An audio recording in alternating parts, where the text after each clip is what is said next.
welcome to another episode of the Yunusov Question. My name is Pulat Yunusov. I'm a litigator here in Toronto and the host of the Yunusov Question.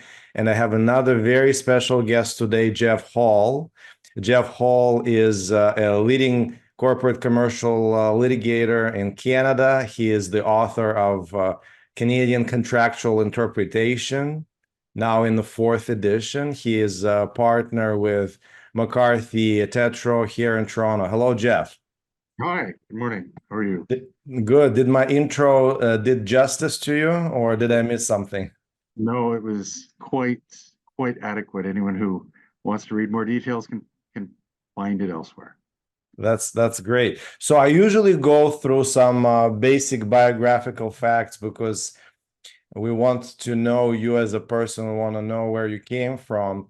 And let me guess, you are originally from Toronto. I am, yes. And Kind of rare, but yes, I yeah, it's rare in Toronto. It's rare to be originally from Toronto. I agree with you. Where in Toronto did you grow up? grew up in Leaside. Oh, okay. So that's the East End, right? Yeah, a little bit east. Around the Bayview and Eglinton area is where I grew up. I see.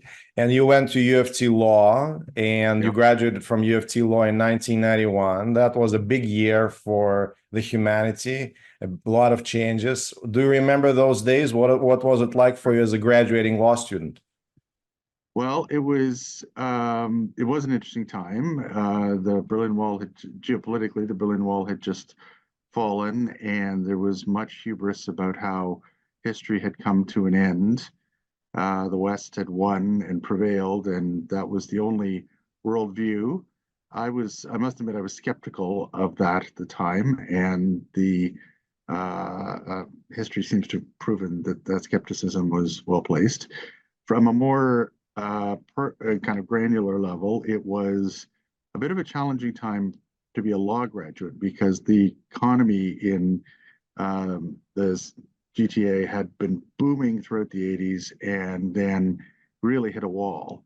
And a lot of my fellow graduates had challenges because of the economy, and we we were surprised by it because things when we started law school were just booming. The law firms were tripping over themselves to ingratiate themselves with us, and then things became a bit tougher. So that's what I remember about that time long ago. You know, I remember something very similar about 2007, 2010 when I went to law school. Exactly. When we started, everybody had very high expectations about hiring and jobs, and when we finished, it was quite a different story. Absolutely. So you graduated from law school, and I think you clerked at the Supreme Court of Canada. Correct me if I'm wrong. That's right. No, that's right. In those days, you could go directly to a Supreme Court of Canada clerkship, and that's what I did. Now you need to do some other clerkship or articling first, but I went straight to it, which was the common way of doing things back then. And who did you clerk for? I declared for Justice William Stevenson during his brief and unfortunately somewhat forgotten tenure. He had to leave the court after only about 2 years because of health reasons. He had two cohorts of clerks, 2 years, and I was in the second one.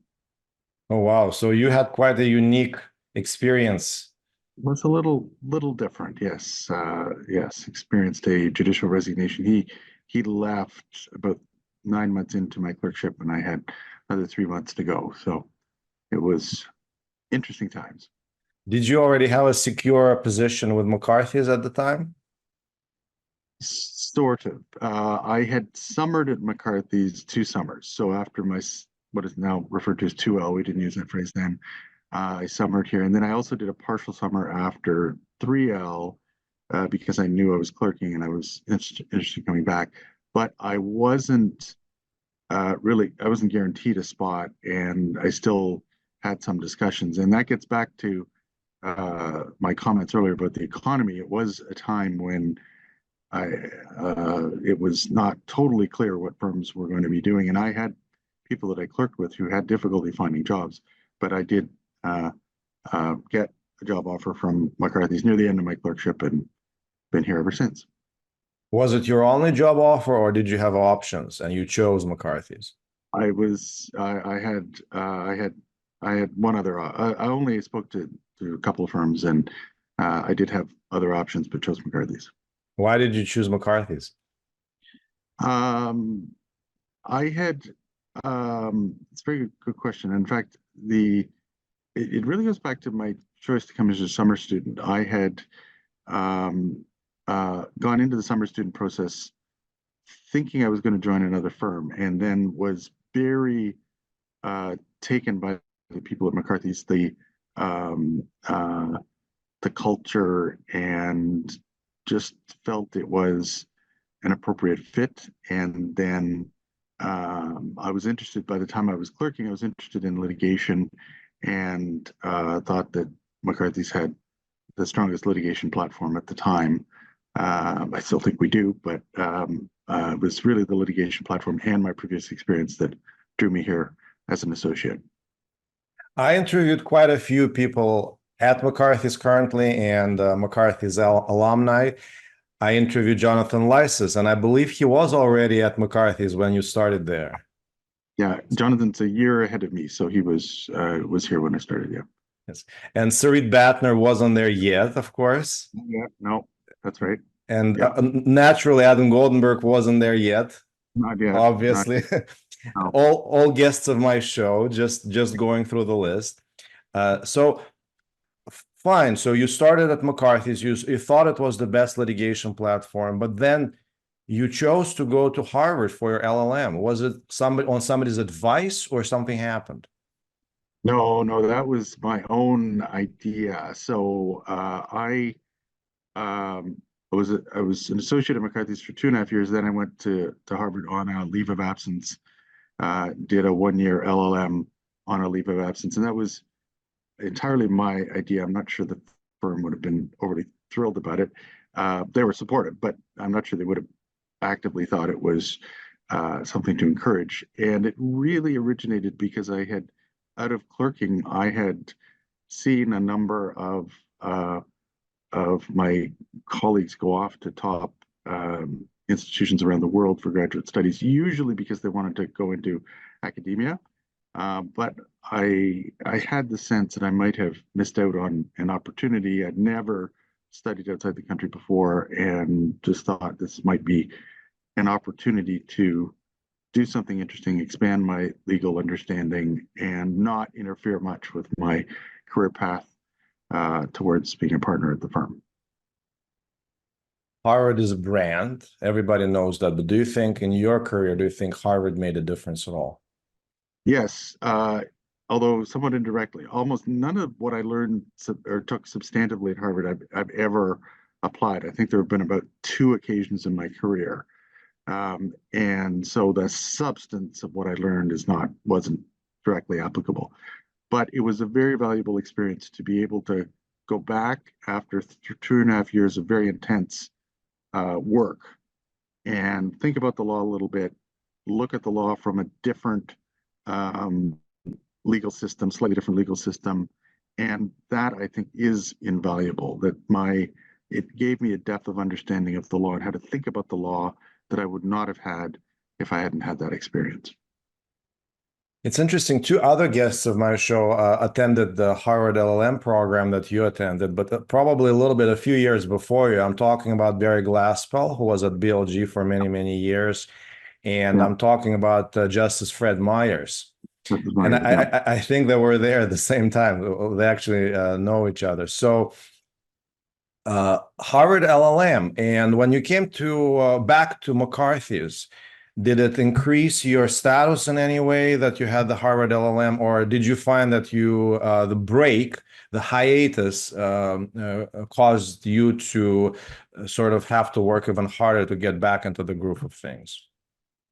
Um, Probably more the latter. I think I certainly did work very hard to stay on the track that I would have been on had I not gone off to Harvard. I'm not sure how much of a cachet it gave me directly, but I certainly don't regret it at all. It was a fantastic experience, and anyone who has a chance to do it, I would heartily recommend it. And it also allows me to resonate with, connect with clients. I recently had an experience speaking with a client in Singapore, and he had done the Harvard LLM program years after me, but it was interesting that we compared notes a little bit, and I was able to connect with someone around the world because of a shared experience at Harvard. You mentioned earlier that some of the people who do Harvard LLM want to go to academia later, and perhaps you shared some of the qualities or inclinations with that group when you went to Harvard LLM, because you later in your career you did something that academics do. You wrote a treatise. You wrote a book that is a popular book on Canadian contractual interpretation law, now in the 4th edition. Can you talk more about at what point in your career you decided to write a book? How senior were you, and what led you to do it? Yeah, so I wrote the first edition of the book was published in 2007, and I completed the manuscript in 2006 when I was 40, and I started it in 2004. So I wrote it in about a 2-year period, which is pretty condensed. By that time, I was an equity partner at the firm. I had become an equity partner at McCarthys 2001. So I was secured enough in my career that I knew I could do it. And the firm actually was fantastic in supporting it. There's a sabbatical policy for equity partners, and I took a sabbatical. It was only 2 months, but I took a 2-month break from practice and finished the book, and that was quite valuable. Why did I do it? It goes back to your question about the academic perspective. I actually saw a huge divide between the academics and the practitioners. And I saw that in clerking, that there were certain people who just wanted to be professors, and they were frankly disdainful of practice. And that was all they were interested in. And there were others who wanted to be practitioners. And I didn't see a lot of meeting in the middle. And throughout practice, I had the same thing, that there's kind of two solitudes that don't communicate very much. And I think they should enrich each other more than they do. And I saw a real gap. I thought contract law was mostly in practice about interpretation issues, but there was no book on the subject. And in fact, I don't even remember really learning about it in law school. I think there was maybe one case or one class that I learned. So I thought there was a gap. I thought it would be an interesting thing to do. I like writing, so I took on the project. Do you think the reason that there had been no book on contractual interpretation before you decided to write one is because the law of contractual interpretation in the old times was much simpler? The contractual interpretation was much more straightforward and more of a sort of a bright line exercise rather than a complex exercise that it is today? Possibly. I think that might be part of it. I think part of it is that legal academics focus on a number of kind of core concepts of contract law for teaching first-year contracts, offer acceptance, things like the mailbox rule. But does the mailbox rule ever come up in practice? No. So the focus of the academics on teaching the basics left a bit of a void in terms of rigorous analysis of what actually is litigated in the courts. And there was an English book on the subject, Kim Lewison's excellent book, Interpretation of Contracts, and that was sort of the inspiration for me to do it. That we needed a Canadian version of that excellent book, although I actually went out of my way not to look at the book while I was writing it because I didn't want to emulate it. So saw a gap in the market, something that hadn't been done. And but you are right that the law has become more complex, and there is more to write about now than there might have been 30, 40, 50 years ago. I know there is an obvious answer to this question, but why do you think law is becoming more and more complex, and specifically with respect to contracts? We see the leftovers of the old state of the law in commercial contracts where parties are held more to what they agreed to, but in consumer contracts, it's not at all like that. In contracts between parties that are deemed to be of different power, it's not at all like that. So is it just the development of the policy? Is it the development of our society? And where do you see the future going? Yeah, I think part of it is related to the Anglo-Canadian preference, and particularly the Canadian preference for standards over bright line rules. So if you look at how contracts are interpreted in England, it's similar to common law Canada, and it's more contextual. The courts don't like the results that are unanticipated and don't make commercial sense. And so doctrines have been developed to take a more contextual approach, look at the factual matrix, get it right in the particular circumstances. Many US states, by contrast, take a different policy perspective. Going to just apply the text, not going to try and save people from bad bargains if the text leads to a commercially absurd result. So there's a bit of a commercial, there's a bit of a policy choice there, and Canada and England have gone one direction, most US states have gone another one. But it can go too far, and I have recently been concerned about uncertainty being brought into contract law because of the somewhat open textured nature of it. And the real danger, in my view, is result-oriented reasoning, that it can be so open textured that a judge can start by saying, well, I want to get to here, I want to get to this result, and then justify anything reasoning backwards. I think that's just bad judicial reasoning when judges do that. But the effort to get it right in particular cases, the effort to be commercially sensible can lead to that possibility. Do you think judges do that where they start with a desired outcome and they fashion the argument to take them there? Do you think the judges come to these cases with this mindset, or do you think lawyers that argue these cases get the judges to that mindset? Do you think it's the lawyers, or do you think it's the development of our bench, of our judiciary, that resulted in this condition that you're talking about? I think it's a little bit of both. And I would say most judges I find do not engage in result-oriented reasoning. Most judges, in my experience, are scrupulously fair, listen to both sides, and reason in a forward fashion. Apply the principles, and it will go where the principles take them, and that's the result. There are some that do it the other way around, and I think that's just the wrong approach. I do think it's also worsened a little bit by two things. One is our law's preference for standards over and balancing tests over bright line rules. So that means that the facts make a whole lot more difference, that the facts will drive things more than the law. And at the trial level, you really have to focus on the facts. And the narrative that is accepted will drive the outcome much more than the law.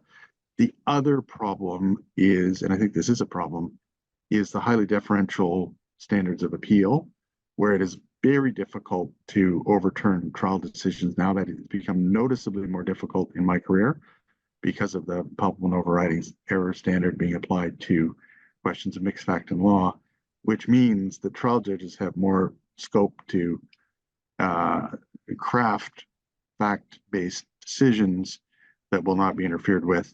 There's limited scope for appellate courts to interfere. So that all of that does come together.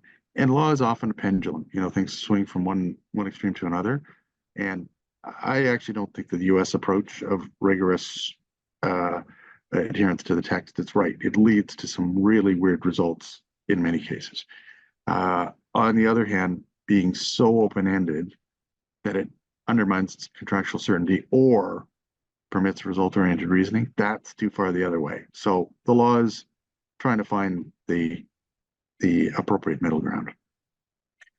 You know, your academic inclinations did not result only in you writing a leading treatise on a very important area of the law, but also created a whole body of students that you trained over your career. And I know that, and I know that you probably trained and mentored hundreds, if not thousands, of students over the years. I personally came across your teaching style last year in the summer when I attended Advocate Society trial advocacy course, and I saw you train your group, and I was completely blown away by how intense you were. You were taking this as your work, as just another project. You know, all teachers were wonderful, but but some were taking this as time off. So we're going to have some good time. We're going to hang out with students. We're going to pass some wisdom. But when I looked at you, I saw such intense focus and a seriousness with students who are all practicing lawyers, by the way, that you had probably never met before in your life. You were seeing them for the first time. Is this your style? Do you bring this style to everything you do? And then after you answer this question, we'll talk a little bit about your teaching career. Yeah, I try to. I think things need to be done well, and that requires effort. And I'm pleased to hear that it comes out even in the summer when I'm teaching at the Osgoode Intensive Trial Ad course. And that course is, I think, is a very important one. I taught it for about 20 years, and it's a great example of the way the law is a craft, not a business. Because you talk about people I don't know, I'm almost always teaching people from competitor firms when I go there. In fact, I don't like it when I end up with McCarthy students there because they're uncomfortable. They fear that I'm going to report back and dock their bonus or something if they don't do well. But it's hard to imagine other circumstances. Would Coke train Pepsi people about the soft drink industry? Absolutely no way. But do McCarthy's lawyers train lawyers from Torys and Oslers and whatever other all the time? And that's part of what we do. We are a craft, and it is very much part of our of what we do as professionals. Do you remember your first experience as a trainer, as a mentor, as a teacher at McCarthys? When were you entrusted with that? I actually don't remember when I started. I actually considered, I really probably from very early on considered that my role was to teach and engage. And part of that, I think, came first in feedback. When I got to the level where I was providing feedback, that's part of the teaching exercise, and making associates and students, I don't work with students much anymore, but I used to work with students, making them figure things out for themselves in an almost Socratic style. So rather than, I don't like it when people come to me and say, what should I do? I instead say, well, what's your recommendation? And make them think it through. And so I think that's probably when I started. It would be as when I was an associate, but I don't actually remember a specific time when it started. You teach at UFT Law, and you are familiar with law schools here in Toronto. You just mentioned the Socratic method. Do you think we should have the Socratic method in law schools? Do you think we should change something about our law schools, reform them? And if yes, please tell us about it. Well, I think it's interesting you mentioned Toronto, because there are now 3 law schools in Toronto, all of which are different and different focuses. And I think that's terrific. I think that there's no one way to do it. Your question about the Socratic method is interesting, because when I'm teaching at the law school, I use what I call a modified Socratic method. I will present a case, and then I will lead a discussion on it. A full Socratic would have me presenting nothing and just asking questions. And I've tried that, and I saw that at Harvard. I didn't see it at UFT Law School, but I saw it at Harvard. It is very effective. It is very similar to the way the courts work. So I think it's a terrific way of teaching that mode of thinking. But Canadian law students don't like it. So when I tried a full Socratic at UFT, I get real pushback. They don't like it. They're not comfortable. They won't participate. So modified Socratic is as far as I've gone. I think it's an excellent way of teaching legal thinking. That having been said, the Socratic method was developed 100 years ago or more, and our thinking about the law has become much more open textured, and there are very different ways of going about it. And TMU, for example, its law school doesn't just take the old academic models. I'm not saying it's not academically rigorous, but it approaches legal problems in a different way. And there's certainly that's certainly a very important part of it. So yeah, I like the Socratic method, but I wouldn't say it's the only way of doing the teaching of law. Take us a little bit through how you train junior lawyers at McCarthy's. Do you use the Socratic method with them? Is this where you take advantage of your ability to use that? What is the first thing you tell them? What is the most important thing that you expect them to learn and soon and fast? Take us through that process, please. Right. So one thing I tell junior lawyers and students is they got to make sure they understand the business when they're dealing with a commercial matter. Now, we also do a lot of medical malpractice defense work at the firm, and I haven't done that work for 20 years, so I'm not commenting about that. But commercial litigation, I tell people you got to understand the business. And that's tough when you're a junior because you're usually brought in for a discrete question. And but I always try and provide the context. This is what the business is. This is the problem. This is where it all fits into the big picture. And I tell junior people they should insist on that background if it's not provided. So that's one thing I say. And in terms of how I interact with them, it is sort of a Socratic method. I don't think about it quite like that. It is to take everything as a teaching moment and to force people to think for themselves. So if people come to me and say, "What should I do?" I usually won't answer, and that's part of it. And then there are formal mentoring systems in the firm as well. You know, there is a common criticism of the big firms that their litigation departments that they take a really long time, many years, to train litigators. And in the first 10 years, big firm lawyers and litigators are not really litigators. Like you said, they work on discrete issues. They serve and support senior litigators at the firm, such as yourself. Is that the case? What is your response to this criticism? That is certainly a challenge, and all firms face the challenge. The economics are difficult. We deal with big cases; they're big stakes. You can't send a first-year associate to go argue a major appeal in the Supreme Court of Canada for a major client. Just it can't be done. And similarly, our rates are so high that it is challenging to take on the smaller cases and do so in an economic way. McCarthy's has always had a culture of getting people on their feet quickly. And part of that comes from our medical work. And part of it is just part of our culture. So I think we do it well, given the strictures that we have, to get people going. And one story I tell, the biggest trial I did was about 3 years ago in 2021, did a 43-day trial for TD Bank that involved a $5 billion stakes. I had a team of 6 lawyers, the biggest team I've ever run at a trial.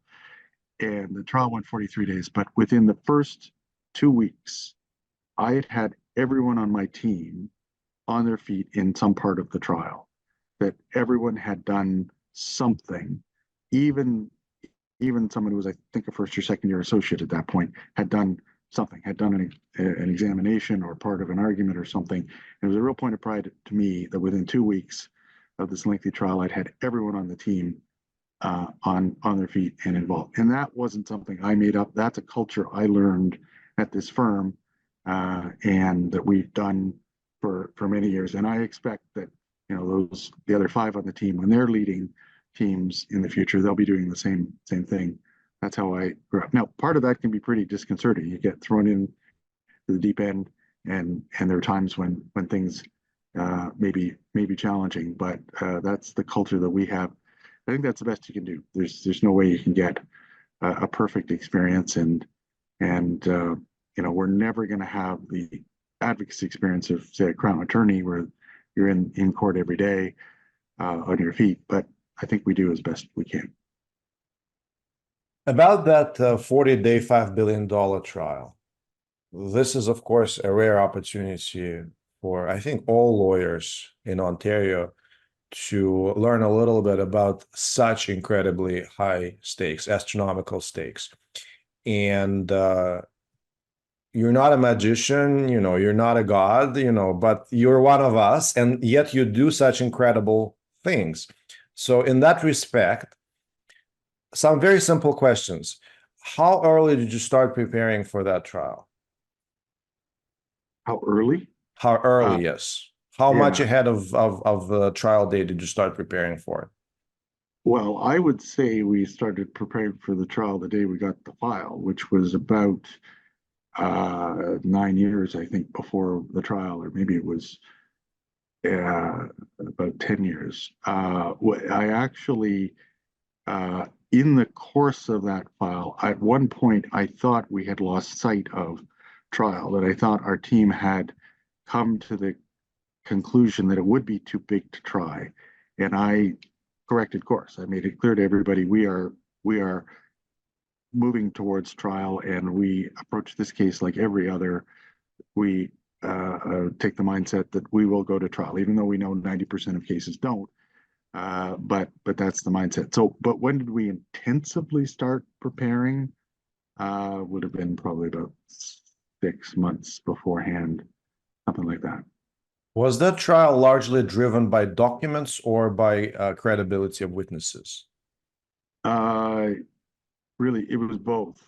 It was a very interesting case, and shows the importance that I place on the narrative at the trial level, the facts. So it covered an enormous time period from 1991 to 2009, and we were doing the trial in 2021.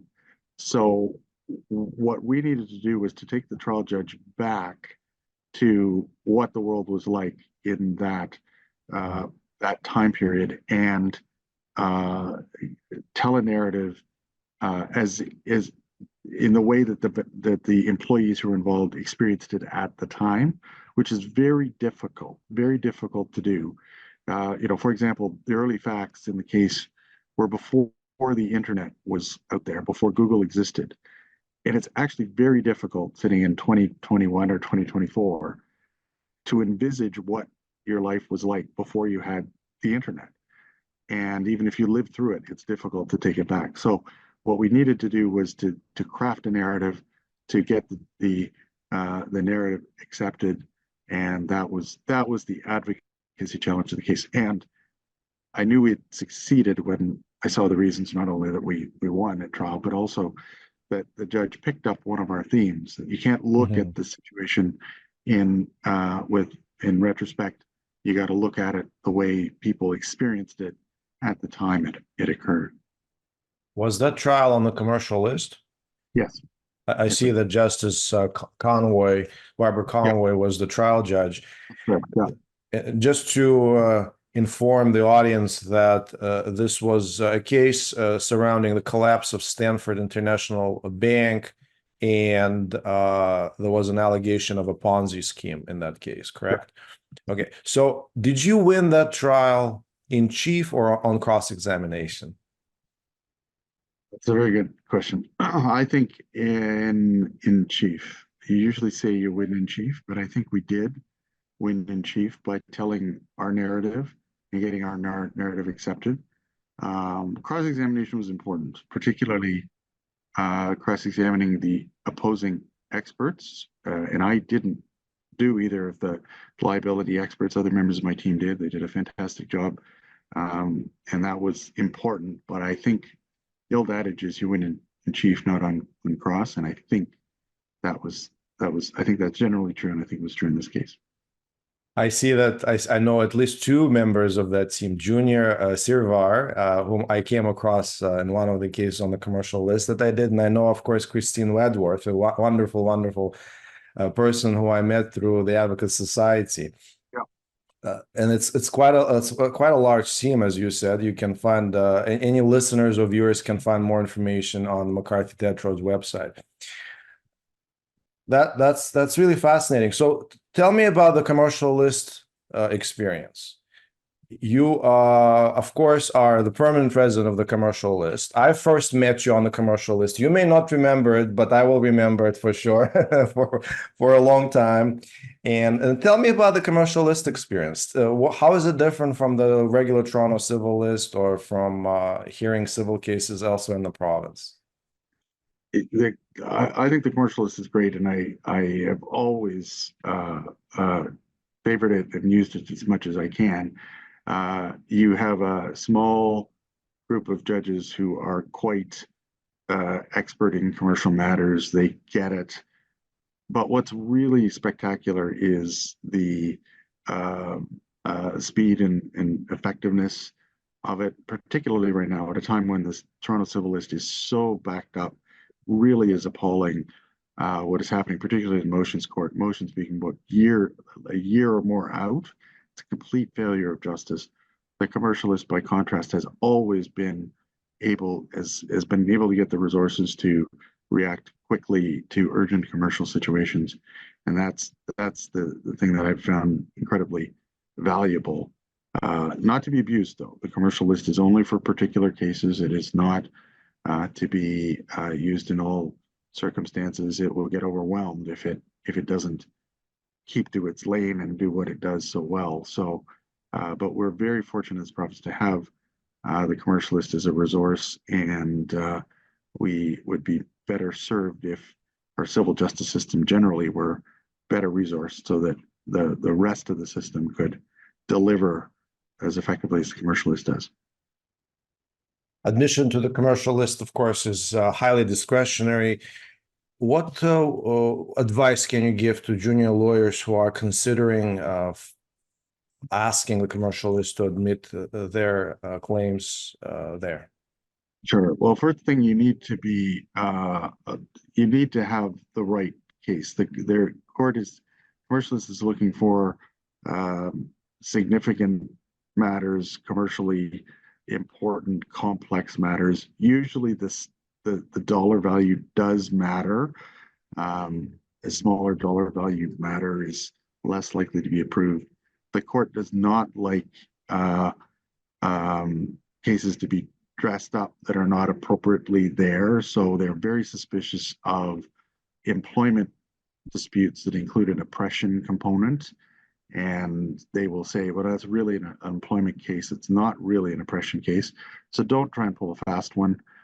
Be honest about it. There's also a requirement, not always enforced, but a requirement that there be a Toronto base for at least one of the parties, because it is a Toronto region court. So be mindful of that. And when asking for something to be added to the commercial list, explain the commercial complexity of it. Get consent if you can. That's not decisive, but it's very helpful. Explain why it's appropriate for the commercial list. Make sure there's a Toronto connection, and don't abuse it. I sometimes have people come to me and say, I want to put this on the commercial list because it'll be faster. And I'm saying, don't do that. It's not an appropriate case. We have to have the credibility as a firm with the commercial list that if we make the ask, we know it's appropriate, and we're only asking because we fervently believe that it's a case that should be there. Geoff, you advise companies and executives of companies that are foundational to this country's economy. The incredibly large institutional clients with a very long history in Canada. What is special about advising clients like that? What is special about maintaining and protecting this client-lawyer relationship in your experience? I actually don't think there's anything particularly special about it. I act for clients of all sizes. I act for banks. I act for individuals. I act for companies that are owned by individuals. Um, and they're different in that the bigger the institution, the more bureaucratic they become, and the less individuals get identified with the entity. It's less personal.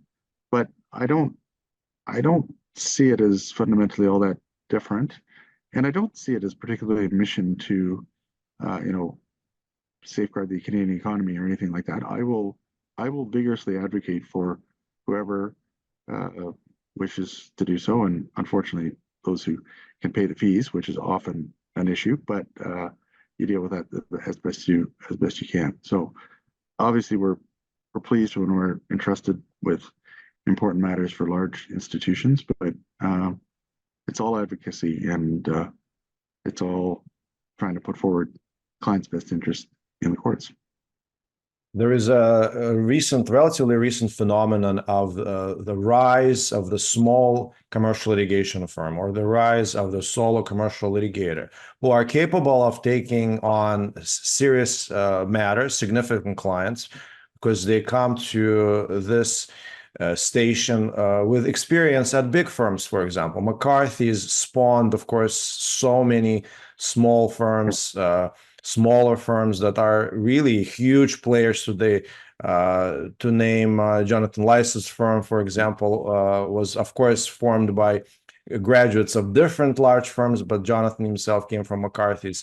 So, and then there are other interesting firms, such as the firm that was co-founded by Justin Nasseri, who, of course, is a graduate of McCarthy's.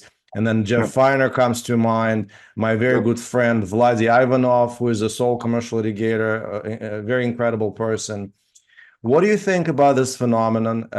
Is McCarthy's doing this deliberately? Is it McCarthy's sort of strategy to spawn McCarthy's alumni? Do you see them as competition? What is your take on that? Yeah, there's no secret plot for McCarthy's to take over the world by creating other law firms. I don't think we see them as competitors. We see them as people we work with as opposing counsel. I've got one file ongoing right now where I was joking to somebody that I think everyone adverse is ex McCarthy, so we got McCarthy's all around. Some of them are great sources of referral. We refer things because we do have conflicts, and it's very helpful to have great people that we know can handle matters for our clients when we cannot. And I think it's a great development in the profession that there are more options out there. The one disadvantage, I would say, and one of the reasons why I've always stayed at a large firm, is that I very much appreciate the fact that we have experts of other than litigators that I can call upon, experts in business law and real estate law and insolvency and tax and whatever else, and I can put together teams with incredible subspecialized expertise in other areas of the law. That's where I think we have an advantage over boutiques and sole practitioners, but still, the boutiques and sole practitioners do a terrific job. They're a phenomenon that didn't exist 30 years ago when I started, and I think the profession is better off because they exist. What is the future of McCarthy's? Well, who knows? I think it's I think it will continue very much as it is. It's got a longstanding culture of cultivating talent, proven by the fact that we often end up against our own former colleagues, of giving people opportunities, of mentoring, of teaching, and also of succession and moving people on. We have a mandatory retirement age from the partnership at 65. Some people stay on as counsel for a few years, but there is a real mindset of, there will be a time to pass the mantle along to the next generation, and that's how we're going to survive long term and be here for a long time. And I I'm fully confident that we will. It won't be with me, it'll be with others, but hopefully with others who've maybe learned a little bit from me and passed along down the way. Geoff, thank you so much for this opportunity, for this conversation. You shared so much wisdom, so much experience, so much knowledge in this short period of time. I can only imagine what lawyers at your firm can benefit from by interacting with you, by drawing on your experience. Thank you so much, Geoff. Well, thank you. Thank you for the opportunity.